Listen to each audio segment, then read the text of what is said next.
Subscribe now and press the bell icon.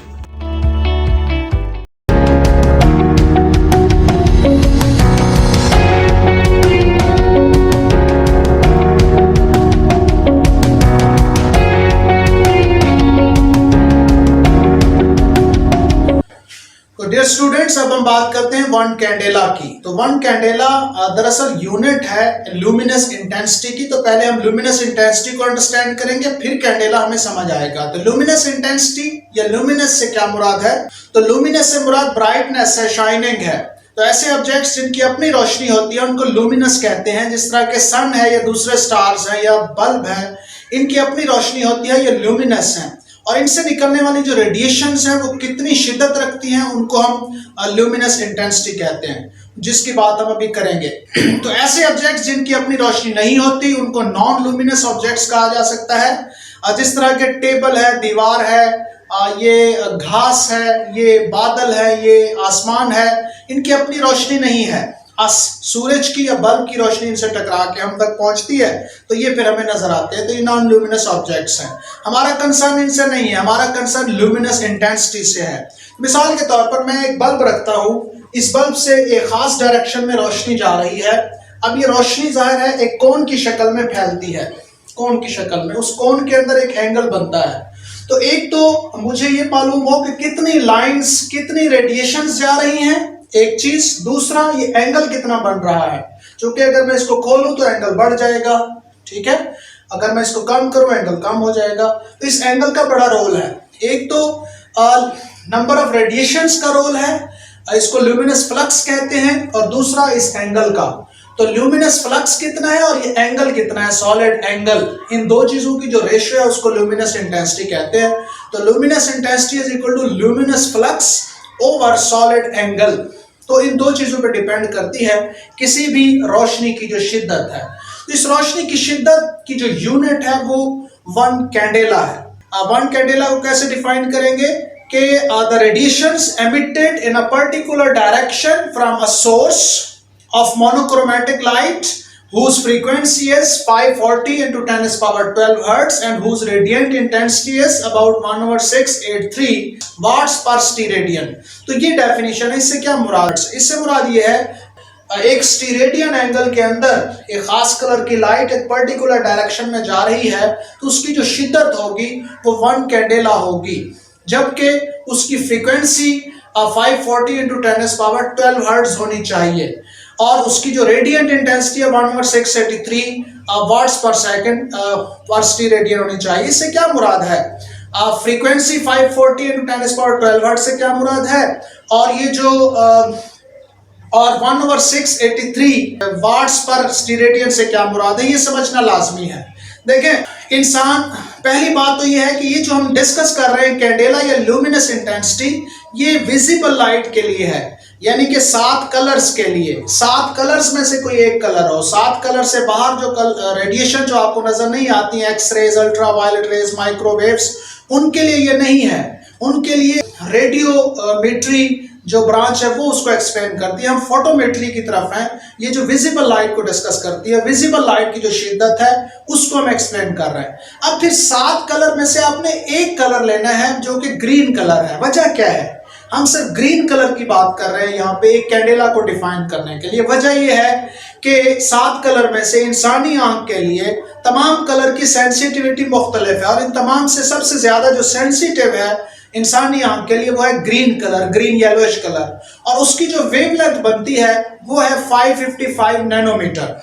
तो green colour जब हम छोड़ें उसकी वेवलेंथ कितनी है? उसकी वेवलेंथ है 555 नैनोमीटर। अगर आप इसकी फ्रीक्वेंसी निकालेंगे कितनी है? F = c over lambda. c क्या है? स्पीड ऑफ लाइट है। जाहिर है ये लाइट है तो उसकी रोशनी 3.0 × 10⁸ मीटर पर सेकंड ओवर 555 नैनोमीटर 10⁻⁹ मीटर। तो इससे आपको 540 × 10⁻12 हर्ट्ज मिलेगा। इसका मतलब 7 कलर्स में से जो खास कलर है कौन सा, जो सबसे ज्यादा सेंसिटिव है, ग्रीन कलर या ग्रीन येलोइश, उसकी वो जब एक स्टीरेडियन एंगल में से निकलती है तो उसकी जो शिद्दत है वो वन कैंडेला है। अब वाट कितने हैं, कितनी पावर के बराबर है? ये वो अलहदा से एक्सप्लेन किया गया है, वो मैं बताता हूं वो कैसे।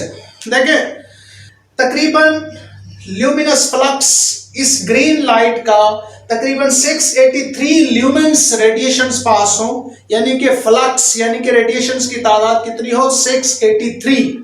एक स्टीरेडियन में 683 रेडिएशंस निकल रही हो। तो ये चीज देखी गई है कि उन रेडिएशंस की जो पावर है वो 1 वाट होती है।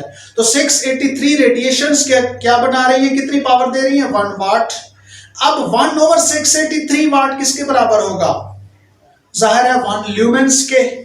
1 ल्यूमेन जो कि फ्लक्स की या रेडिएशंस की तादाद की यूनिट है। अब ये आपको पता चल गया कि 1 ल्यूमेंस इज इक्वल टू 1/683 वाट। तो ये आपको पता चल गया किसका, ग्रीन लाइट का। अब हम चलते हैं फार्मूले की तरफ। ल्यूमिनस इंटेंसिटी किसके बराबर होती है, luminous flux over solid angle. और ल्यूमिनस इंटेंसिटी की यूनिट क्या है, कैंडेला। और ल्यूमिनस फ्लक्स की क्या है, ल्यूमेंस। और सॉलिड एंगल की क्या है, स्टीरेडियन।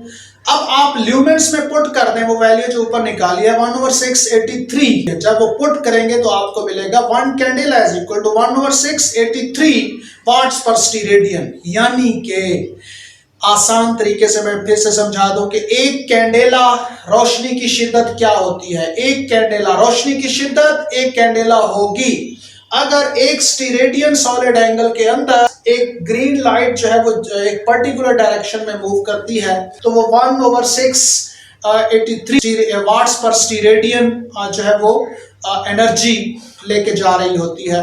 तो this is the definition of 1 candela. तो डियर स्टूडेंट, अगर आप ल्यूमिनस इंटेंसिटी बढ़ाना चाहते हैं तो उसके लिए एक तरीका ये है कि आप सॉलिड एंगल को बढ़ा दें। मिसाल के तौर पर बुक अगर दूर रखी है तो रेडिएशन जा रही है यहाँ से, अगर बुक दूर रखी है तो जाहिर है सॉलिड एंगल कुछ और बन रहा है, लेकिन अगर बुक करीब आ जाए तो सॉलिड एंगल बढ़ाना पड़ता है, बढ़ जाता है। तो सॉलिड एंगल जब बढ़ता है तो रोशनी की शिद्दत उस पे बुक पे ज्यादा पड़ती है और वो आपको सही नजर आता है। बिल्कुल ऐसे ही है जैसे आप देखें सुबह के वक्त आपकी जो छत है जिसका एक खास एरिया है, आपकी छत पे सुबह रोशनी की शिद्दत कम होती है, लेकिन जो ही दोपहर में सूरज बिल्कुल सर के ऊपर होता है उस वक्त चूंकि एंगल स्टीरेडियन बढ़ जाता है उसकी वजह से शिद्दत बढ़ जाती है। दूसरा तरीका यह है कि आप सोर्स ऑफ लाइट बढ़ा दें, तो जाहिर है आप बल्ब जब हाई वाटेज का यूज करेंगे तो उसकी रोशनी की शिद्दत ज्यादा होगी और वो ल्यूमिनस इंटेंसिटी भी ज्यादा देगा। अब हम बात करते हैं 1 एम्पियर की।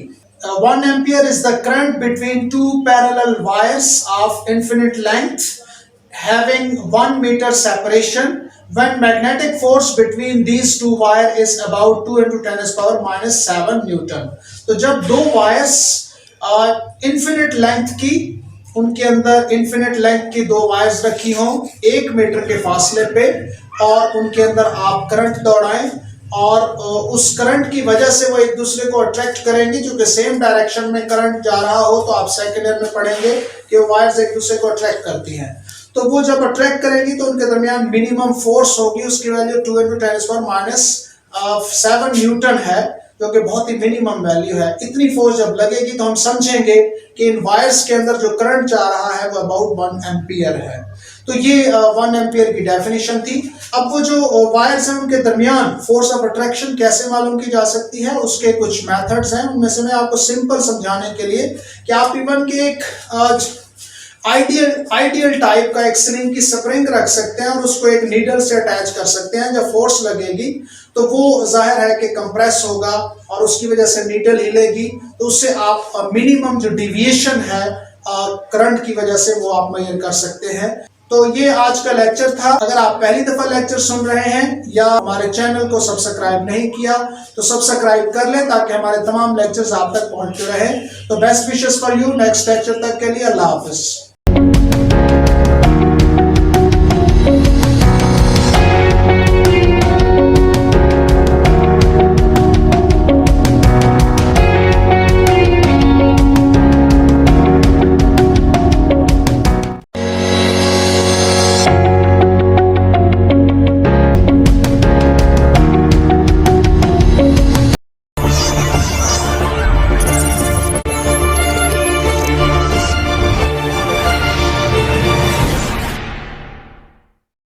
Subscribe now and press the bell icon.